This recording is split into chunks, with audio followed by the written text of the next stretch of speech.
Against the backdrop of Las Vegas, in the Nevada desert, 2 Air Force jets, the Eurofighter, and the Tornado fighter bomber are practicing a bombing together for the first time.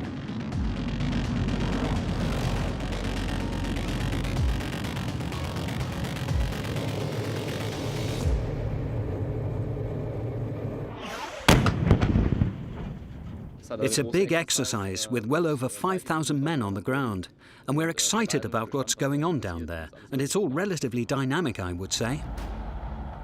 The Tornado, the Air Force's fighter bomber. Proven to be useful for decades, like a board in the air in low-level flight. Optimal for carrying its bombs deep behind enemy lines. In this exercise, the GBU-24, a 1,000-kilo bomb, the largest in the Air Force arsenal. It's not much different to training. Of course, there is something hanging underneath. Of course, there is some tension. The Eurofighter, approved for bombing attacks since the end of 2017, now on an exercise in its new role for the first time. In close combat, no other jet in the world can touch it. Its enormous maneuverability makes it a champion at cornering. The pilot brings his own weapons, a one-man show. In the Eurofighter, you actually have the charming advantage that the aircraft almost flies by itself. So it is very much supported by the flight control software. So ultimately, I'm almost a system manager up here. Alongside the Germans in the air, American fighter bombers and fighter jets. The pilots have to use their weapons accurately when ground forces in Iraq or Afghanistan call for airstrikes. 263-2313 over the right shoulder.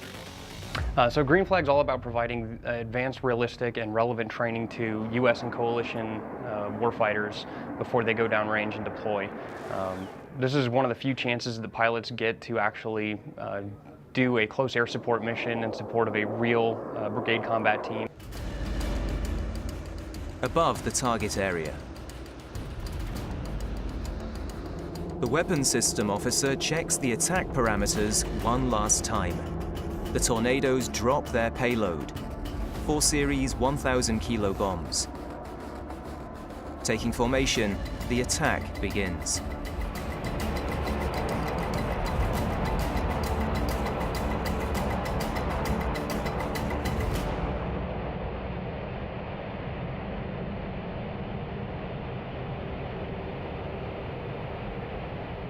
That was our first hot run for this exercise. We dropped 4 GBU-24s all at the same time. It was a big challenge for us, and we could then see exactly when the impact took place and then could evaluate whether it hit the target or not.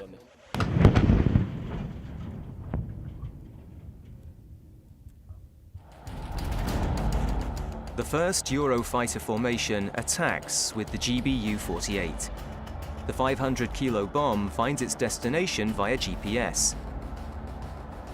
The bombing, a first for most pilots, but psychologically and mentally extremely important, and a prerequisite for a NATO mission. The main thing here was to prepare the ground team, as well as the pilots in the air, so that they can be deployed with a clear conscience and drop a bomb on its target on time and with the right coordinates.